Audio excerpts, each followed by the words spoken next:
உங்கள் favourite TV ஷோக்களை இனி miss பண்ண தேவையில்லை. ZEE5 இல் முற்றிலும் இலவசமாக காணுங்கள், இங்கேயும் எப்பொழுதும். எனக்கு ரொம்ப பயமா இருக்குல்ல. அப்படி என்னதான் நீ சொப்பனம் கண்ட? ஏன் நீ இப்படி பதட்டமாவே இருக்க?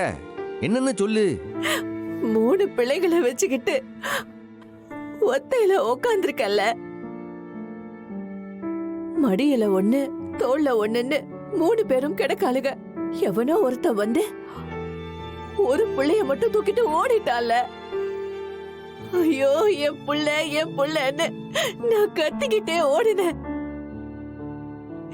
ஆனா அவனை பிடிக்க முடியல. தூக்கிட்டு ஓடிட்டால.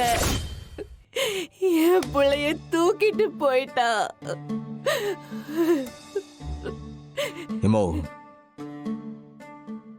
இதுக்கு என்ன அர்த்தம்?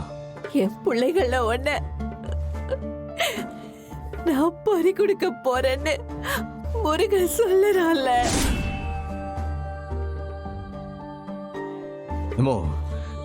நீ ஏதோ கண்டதையும் நினைச்சுக்கிட்டு ஏதோ பேசுதம்மா நீ. இல்ல அந்த மாதிரிலாம் தப்பா எதுவும் நடக்காது. இதுக்கு முன்னாடி நடந்த சொப்பனம் எல்லாம் அப்படியே நடந்திருக்கு.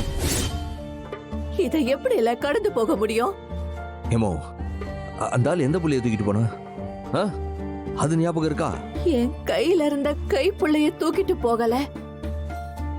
அப்பனா அவன் எசக்கியையும் தூக்கிட்டு போகல. உறவு ரத்னாவியா இல்ல வீராவியா? ஆரமா தெரியலையா? ஆனா ஒண்ணு, தூக்கிட்டு போனவன் வெறும் பொறுக்கி பயலா இல்லல. அந்த யமனே வந்து என் பிள்ளைய தூக்கிட்டு போனான்னுதான் எனக்கு தோணுது சாமி.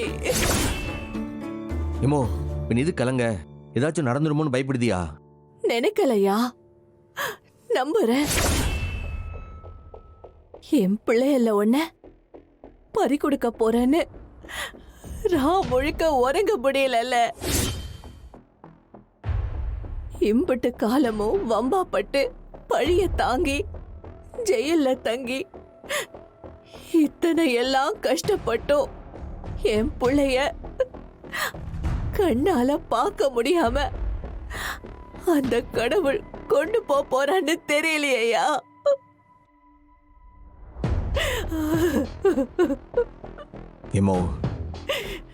நான் விட மாட்டேமா. என் தங்கச்சிக ஒருத்தி கூட எதுவும் ஆக நான் விட மாட்டேமா. யமனே வந்து என் தங்கச்சிக உசுர கேட்டாலும் என் தங்கச்சிகளை நான் விட்டு கொடுக்க மாட்டேன். இல்ல, நான் விட மாட்டேன்.